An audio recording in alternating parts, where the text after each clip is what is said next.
Wow, what an intro that was. Welcome in, everyone. Wow. Welcome in. Nigel, what an intro. Very Weekly Live. They're getting better. Those intros are getting absolutely better. I wish I had long hair. I could just look like heavy metal style, like Starling. Yeah. I was loving that. That was great. That's better than the show's going to be. We've got a very, very high bar now to maintain. I know. Brilliant. There were shouts for heavy metal, whatever, and there it is. So good day, everyone. Duncan says Rory did well with his tennis picks yesterday. Yeah, there were some good winners there. There's been some great winners on this live show since we started doing it. Clebo, welcome in. And with the boss Nigel Seeley, we're going to be talking about the tennis, which keeps unfolding out there on the Asian swing, the ladies tour in Wuhan and the ATP Shanghai for the men. Has it been a good tournament so far? Have both tournaments been good for you so far, Nigel? Up until today, and it was a bit of a bad day for me. I might turn my microphone up here a little bit. Yeah, it was. I was on Holger-Rune to win the tournament from the start, 80-1. I bet him at 100-1 as well. And I bet him again at 40-1. And he didn't perform at all today. He was awful against Taylor Fritz. Bit unfortunate, really, because the draws really opened up in that bottom half of the draw. We're trying to find someone at a big price who can come through that bottom half of the draw. And Holger-Rune was my pick, and he just didn't turn up. Now you've got quite a match. We're waiting for some odds yet, but you've got Fritz up against David Goffin. I mean, you couldn't pick a better opponent, really, to someone to get into a semi-final of a 1,000 event. So if Holger-Rune had won, the draw would have opened up, but it wasn't really there.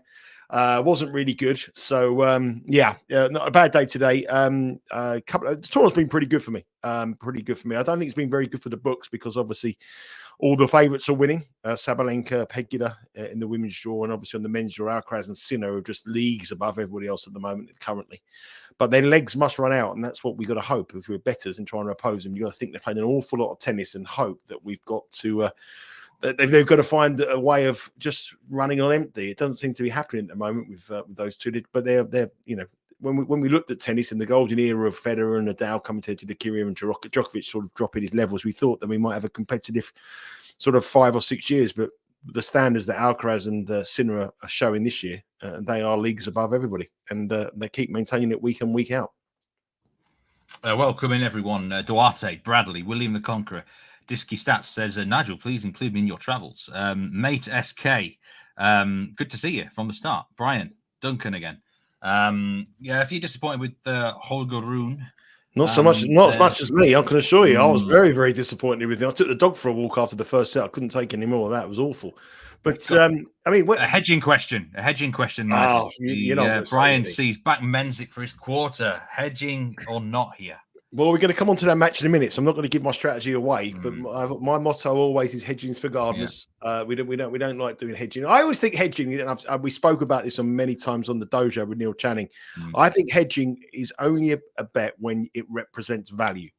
I think if you think that the price you are betting is value, then hedge. But nine times out of 10, if you bet someone to win the quarter.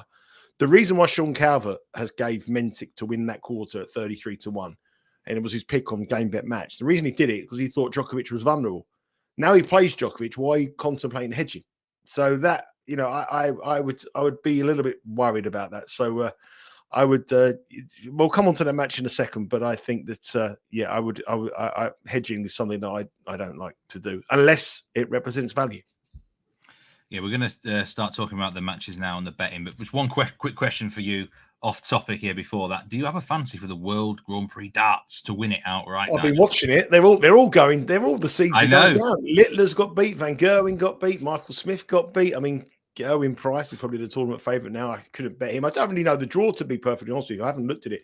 I did all right last night. I'm betting the over 180s in the Smith match. I bet Danny Noppert to get the most 180s. He's tied at 4-4. And I bet another 180s.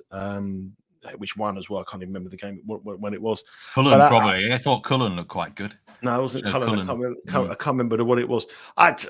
Listen, I mean, I haven't got the way that tournament was going. You just want to be taking all the favourites on every single match. Oh, the other match I bet was Heta. I bet over the 4.5 180s in Heta. But I think the moustache. He's got that daft moustache, hasn't he? I don't know what it's all about. I've been trying to grow one for 51 years. I'm only jealous. Right, okay, let's go on and betting business then. We've got 3 matches here we can talk about. Jannik Sinner against Daniil Medvedev. That's quite a tasty tie. We've got Alcaraz and Mensik against Djokovic. We'll leave that Mensik match. But Sinner Medvedev then.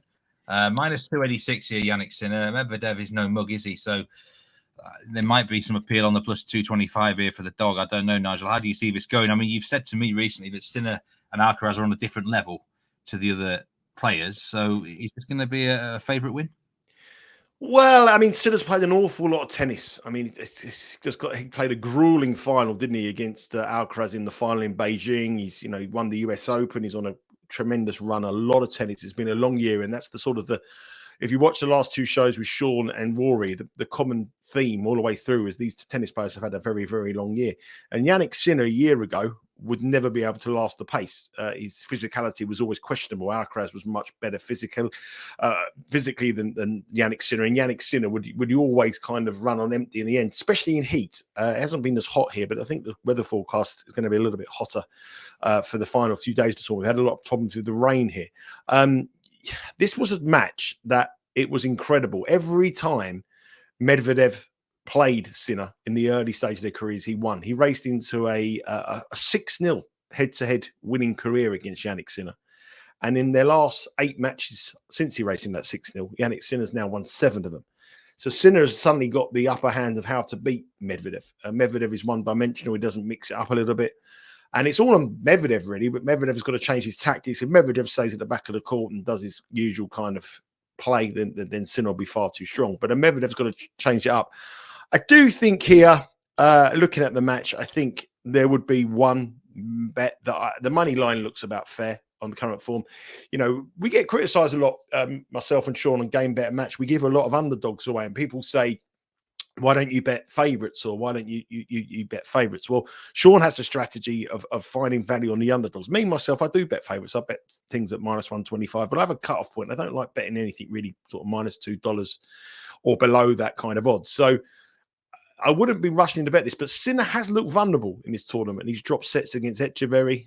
Didn't play very well against Tara Daniil. Shelton had numerous amount of break points today and didn't take any of them. So he hasn't looked great. So Medvedev has got a chances. So I think Medvedev's got to start fast. And if you're going to go with the Russian, you probably want to bet him in play. But the way that they're playing at the moment, it looks a great match for Sinner. But the one thing I do like here, I think the games are quite cheap at 22.5. I would probably bet over 22.5 games at minus 106. They've had, their last best of 3 set match was in Miami in 2024. They played 4 times this year, by the way, these two. They played in the Australian Open where Medvedev in the final. Medvedev was 2-0 up in the final, and then Sinner came back and won 3-2 in a match that Medvedev should have won. Then they went to Miami, and the only time they played in a best of 3 set match, and Sinner won easy 6-1, 6-2. They played in the quarterfinals at Wimbledon, and Medvedev won that in 5 sets, and then played in the US Open where Sinner won in 4 sets. So there's a lot of history, a lot of games in. If you look at matches in 2023, they played in Beijing in similar kind of conditions in the final. It was 7-6, 7-6 to Sinner. In Vienna last year in the final, it was 7-6 to Sinner in the first set, 4-6, 6-3. So I think that the games here would be my angle, 22.5, minus 106. I think that is that would be the bet here. Medvedev's always moaning about the balls. He's moaning about some kind of thing, but that's what he does. And he tries to do that to get the crowd on his side, and he tries to get he likes the idea of being the bad boy of the tennis world, but really he's not that bad at all. So I'm going to go for games. I think that will be an official pick for me today. I've got a couple of official picks, a lot of leans. We're going to speak about most of these in all these matches here, but I think that my official play in this match would be over 22.5 games at minus 106. And if Sinner starts slow, then I believe that Medvedev may be able to do a number on him. Yeah, there's a few comments here about Medvedev moaning about things, and that's what he's known for now. Well, he's the Sean Calvert of the he's the Sean Calvert of the ATP Tour, isn't he? He loves to moan up. I was shocked how early this match is in the tournament. It feels like it should be a quarter-final at the very least, semi-final at the very least, really. Well, I mean, it's because Medvedev has dropped out of the top 4 in the rankings. He's number 5 in the world, so they'll meet in the quarterfinals. Unfortunately, this draw. But yeah, I mean, Medvedev has got to change his game. Sinner's got his number at the moment, and he's mixed up. But it's a good time to play Sinner. A lot of tennis, tired. He's good time to play him, and I think that this will be close. So, going to go over 22.5 games minus 106. Disky says, thanks for Machac plus 2.5 yesterday. Well done, Rory Jawani as well. Great pick on the money line there from Machac. And now he faces Carlos Alcaraz, and he's plus 600 underdog, plus 5.5 on the games. 20.5 game line, which feels really low for a men's singles match to me. You might disagree there, Nigel. I'm just talking from a casual better's point of view. But, I mean, do you give Machac any chance in this game, or is it going to be complete walkover, do you think, for Alcaraz? Well, I mean, it's all on Alcaraz's racket, isn't it? Alcaraz plays the way that we know he can play. He's on a good he had that really, really terrible US Open where he got the biggest shock of the year when he got beat by Botic van der Sandschulp. But since then, he's on an unbeaten run and looking good again. The Leylah Cup, unbeaten at the Leylah Cup, had some good wins there, and he's won the tournament in Beijing. The only person who's taken a set off him in his last 10 matches was Sinner.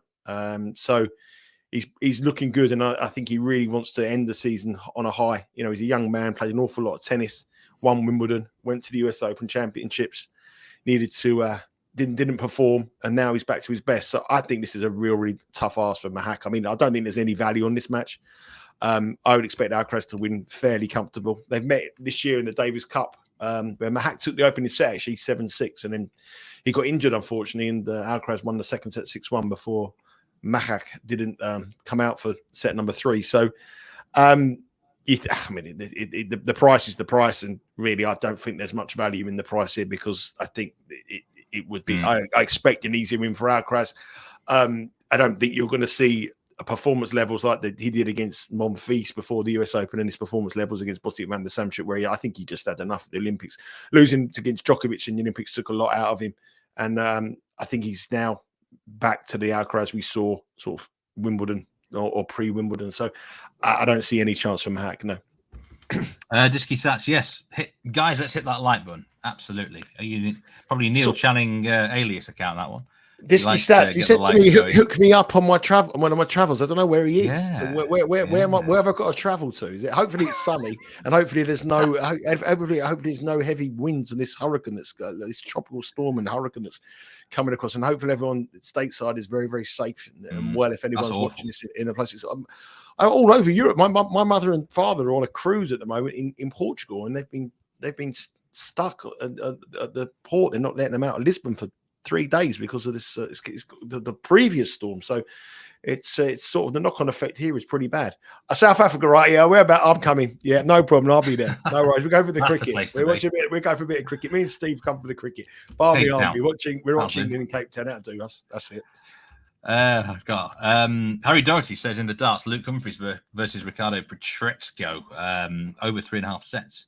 I think they had a close game in the World Championship. Pikachu is nicknamed that Petrecko. Yeah. Which is strange name for Luke. Strange nickname for Luke Humphries, isn't it? Pikachu, but anyway. No. I know. Yes. I know. He is from Cape Town. Yeah, he's from the Cape Town. So we're going to get some nice beer, nice wine, bit of cricket, and we got somewhere to stay. Stats. Come on, when are we going, Steve? When are England next there? Cape Town, you can go to Cape Town with me and Disky Stats, or you want to go to Harrogate Football Club with Simon Holden. What's the choice? I think I might go out of Yorkshire for once there. Right, on to this Mensik match then. And I mean, there was a question about hedging here. I mean, Djokovic is minus 835 on the money line. Plus 600 for Mensik. And again, the game's line pretty low at 20.5. Is Djokovic potential? I mean, hopefully for Sean Calvert's sake, the podcast, I'm sure quite a few are on Mensik here watching the show. How are you expecting the game to go? I mean, do you think he can do it? Is Djokovic vulnerable right now? If you were just betting on the game in isolation, would you be looking at the plus 600? Well, Djokovic has not set the standards of Novak Djokovic over the the years that we've seen from Novak Djokovic. I mean, he's the all-time Grand Slam winner, 24 Grand Slams. He's won the Olympics, which was his main target this year, and you would expect his standards to drop. I watched him in. I was at the game where he got beat by Popperin in the US Open, and he looked tired. He looked quite old, and you think that the Olympics would have taken everything out of him. And he isn't the Novak Djokovic as we've seen in 2 or 3 years. But what he is, he's probably the hardest and most motivated and disciplined and committed sports star the world's probably ever seen. I mean, his determination, and you've got to really batter him down to beat him. He's grinding his fight, and that's obviously with the way he's been brought up involved in growing up when his country was at war, and he's got that in him. So there are downs of it, but you've got to be at your best to beat him. You've got to grind him down. This Mensik's a very, very talented player, extremely talented player. I was very fortunate to see him play. I see him playing Umag. I think it was Umag.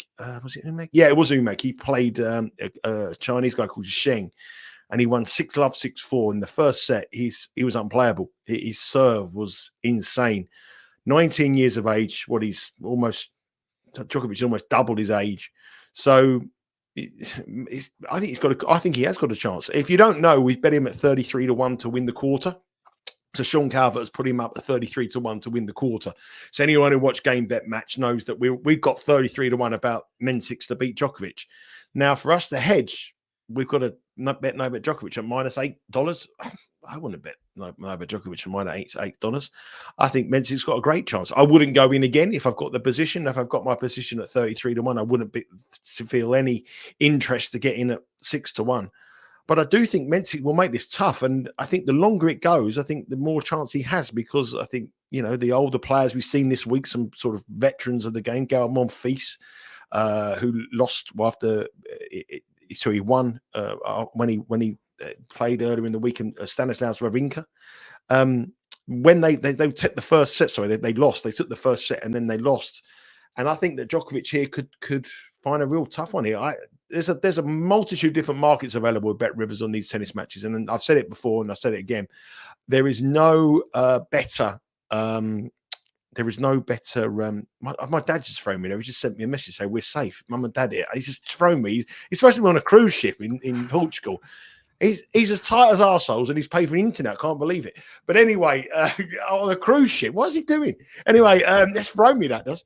Anyway, I think this will be. Bet Rivers have a whole host of markets on this match, and they have a whole host of markets. And I think Mensik to win a set at +180 is the way to go here. Interesting stuff there. Brian C says the reason to hedge is that Djokovic is playing better than expected in this tournament, perhaps. But it's still -$8. I mean, I wouldn't hedge unless it was in running. Maybe I would hedge if he won the first set. If he won the first set, then yeah. I mean, you'd probably, Djokovic would still be the favorite if he won the first set. But you might be able to bet Djokovic at maybe -170, 160, something. That might be the time to hedge.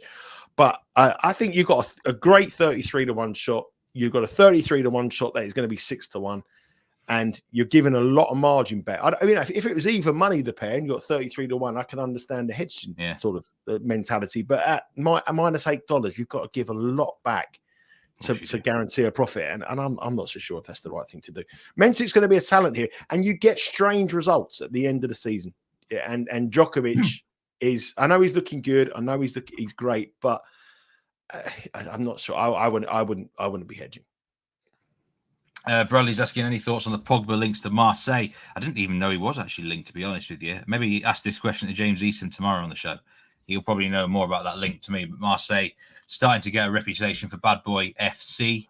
But we'll leave that there.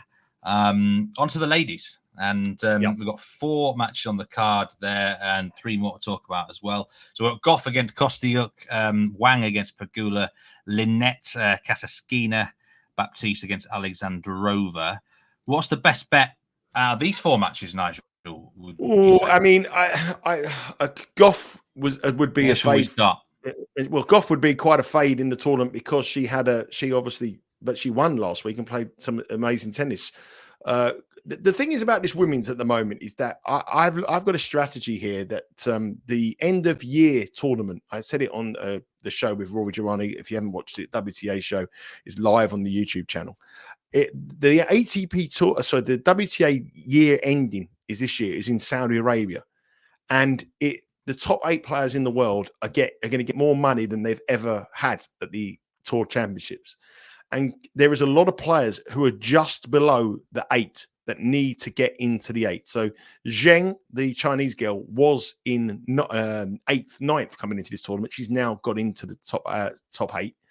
But Kasatkina is 11th, and she needs a big run here to get into the top 8. And you can see the motivation in her as well. So I think Kasatkina here has got some motivation more than the other players. So I think if you were looking at an outright market, Kasatkina would be someone I may be looking at a very, very big price here. I mean, on her day, she's capable of beating anybody, but she has a lot of off days as well. But she's in that bracket that they need to have a big week to force themselves into the top 8 to get to the Tour Championship finals. It's very important this year. So, Steve, I didn't see the graphic. You can put the graphic back up. I don't know the 4 matches that we had. So if you put the full graphic back, right? So Kostyuk here. Yeah, there we go. She's a very, very talented player, Kostyuk, and she's got the game to beat Gauff. She could find Gauff at a wrong time. Again, that one there, I could see the games being quite over. Wang against Pegula. I mean, Wang beat Pegula in the at Wimbledon this year. But Pegula's a different beast now. I mean, her run to the final of the US Open, she's suddenly got some confidence about her. I don't see any way that Pegula gets beat by Wang there. Kasatkina, I like her. She's minus 225. I think that I wouldn't bet it at minus 225, but I would put it in a parlay. I think parlay could be a way to go there if you want to put it in a parlay with some of the short favourites, maybe her and Pegula and her, and something else you like, even the soccer or anyone else. But I think minus 3.5 on the games line. What about that? Well, I was going to go the bet I liked in that match. I was going to go for 2 sets to love. I was going to go for Kasatkina to win 2 sets to love, which is available at plus 110. I thought that was the way to go there. And in the other match, we had you got the graphic. Alexandrova. I think she's vulnerable here. I've really been impressed with Baptiste, what I've seen so far. And I think if you're looking for a dog tomorrow, Baptiste would be my dog. She's obviously got beat. She beat Krejcikova to get here. Alexandrova's had some tough matches in this tournament along the way. I've seen Alexandrova many times on the WTA tour over the last couple of years, just a very steady Eddie. I mean, she hasn't got anything in a game that really excites me. But this Baptiste has got a huge amount of confidence. She's come through qualification. And I think if you're looking for a dog, the plus 125 on Baptiste would probably be where I would go. If you're looking at the odds now in the whole of the marketplace, the plus 125 with Bet Rivers is the best price in the world for Baptiste. There's no sportsbook better than that. And I don't think she will start this match at plus 125. So Hailey Baptiste would be my outsider bet. And my best bet on the women's card out of those 4 matches is Linette to win, Kasatkina to win 2 sets to love at plus 110, because she has a huge motivation this week to break into them top 8 places, to get her place into that big money event in Saudi in a month or so's time. Yeah, it's there's plenty a big dangling carrot there for the ladies for the Saudi event. A lot of money in that. We've got 3 other ladies' games here: Zheng against Fernandez, Sabalenka against Putin-Sava, however you pronounce that. That's a difficult one for me. Haddad Meyer against French.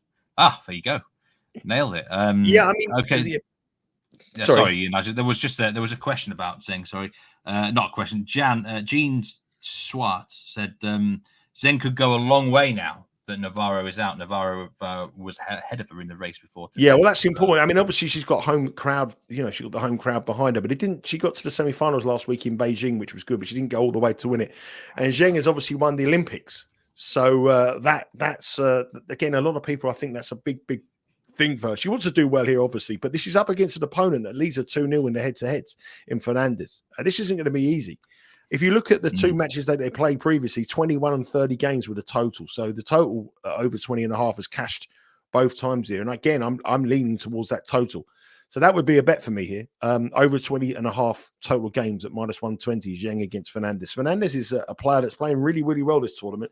Obviously, she famously got to the US Open final when she got beat by Raducanu, come through the draw as an unseeded player. She didn't, she'd done so well there, and she would have been on the front page of every newspaper. But Raducanu did more or less exactly the same with her and won it. So hasn't been the same since there. But this tournament, she's looking good. She has some big wins, and I think they'll be a lot closer than that. So I'm going to go for over 20.5 games at -120 for that one today. And then Haddad Maia's up against Frick. Haddad Maia needs 3-0 in the head-to-heads here. Surprising, really, because she's more wants it a little bit slower than this. It's quite quick for her, but I think she'll have no problems there against Frick. So that could maybe put it at the -295 in that double if you're playing the minus money on the Kasatkina. So my bets today on these are all the early hours of tomorrow morning, but my bets are I'm going to go for over 20.5 games in Zheng against Fernandez. I'm going to go for Kasatkina to win 2 sets to love at +110. And on the men's, I'm going to go for over 22.5 in the Medvedev Sinner at -106. And if you're hedging, don't do it. Just run with it. With 33-1, we might as well have a bit of a lot. 33-1, come on. Let's might as well. We got 33-1 about a 6-1 shot. Let's just stick with it. Just a quick word on the Sabalenka game. Rory Giovanni went against her yesterday on the handicap at least, and was proven right. And she is a really strong favourite here, -670 on the money line, and the games line is +5.5. Is this a good time to be going against Sabalenka on the handicap? Do you think, Nigel? I mean, Rory was all about a suspected injury. I don't know much about that, but well, I mean, there's no news coming out about the injury. Rory just noticed something that he saw. He's an expert on injuries in a changeover. Well, I think more to the fact that she's had a long season, and I think she could be, they could be saving themselves a little bit for the Tour End Championships. That's the goal there. They don't want to miss out on that one if she is injured. But the way she's playing, and she's won this tournament back to back the last 2 times it's been played here before COVID. So this is a tournament that she wins. She does well at this time. She does well at this tournament, and the conditions are quick. And when it's quick conditions, she's the girl to beat. And she's full of confidence at the moment. So, I mean, I wouldn't bet her at -670, but I think it's very, very hard to find an angle to oppose her. But unless Rory's right with the injury, but yeah, I wouldn't get involved in that much. Duarte Silva asked, do you think Goffin has any chance against Fritz? Goffin rolling back the years. Is this now the final match, quarterfinal match? Yeah. I mean, if Fritz serves like the way he did today, then no. I mean, it's all on Fritz's serve. But the one thing I would say is when these two have played before, which was in 2021 and 2019, I know the styles of the two of them. Fritz is a giant of a man, 6'5", 6'6", and Goffin is all touch and a lot shorter. You wouldn't think there was no way that Goffin can compete, but he has. He's frustrated Fritz in the past, and all the 2 matches they've played have gone all the way to a final set, and one of them went all the way to a tiebreak in the final set. So very comfortably eased on the overs in those matches as well. So Goffin can frustrate, but if Fritz serves like he did today, then the American gets the job done. +400 Goffin is, and the game spread is +4.5, 21.5 for the games line for that game. Fernandez was a mess today, says Jean.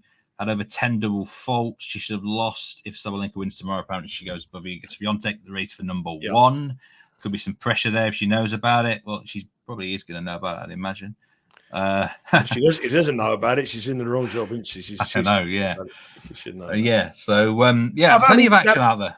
Fernandez, she has beaten this girl twice before. And in the round, she was awful today, but in the round before, she played very well against Schneider, who's a very, very talented player as well. So tennis, women's tennis, Sean touched on it yesterday. A girl could be absolutely awful one day, then brilliant the next day. It's so inconsistent, and the form line is tough.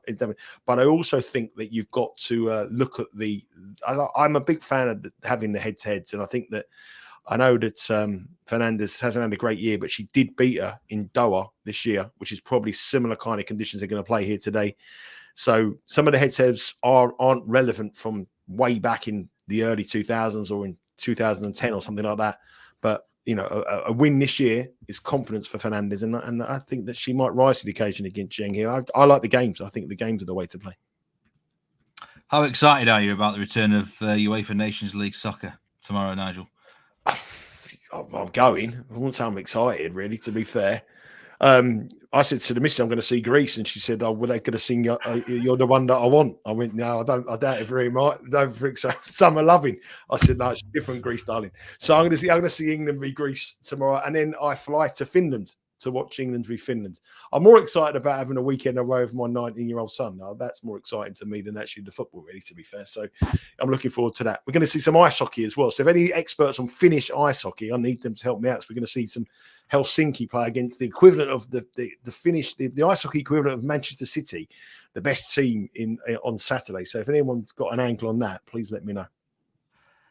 Before you go, I've got to ask you. I'm going to have to ask you what your prediction is for the really big game tomorrow in the Nations League.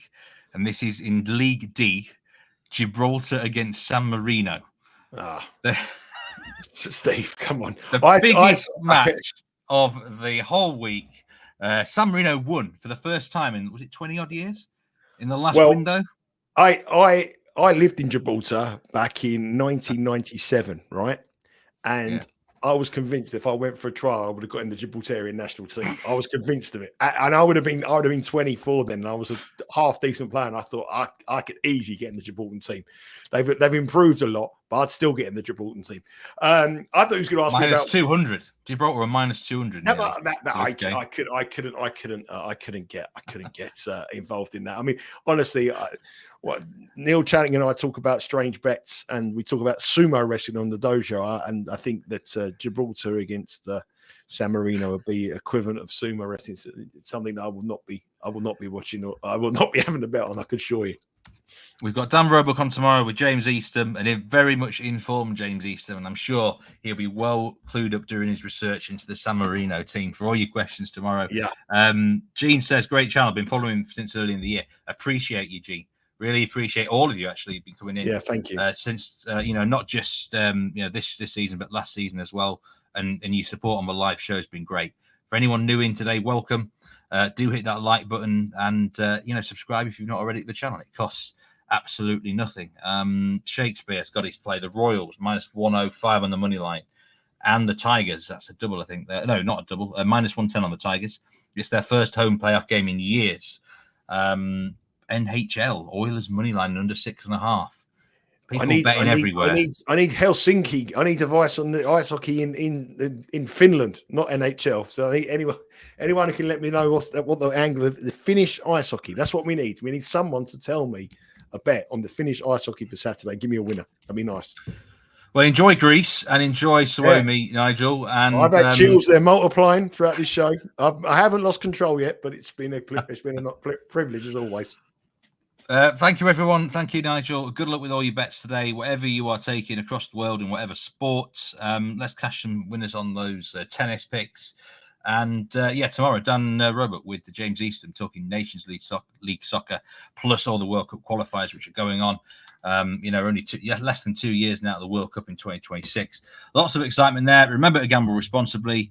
We'll see you next time on Betting Weekly Live. Goodbye.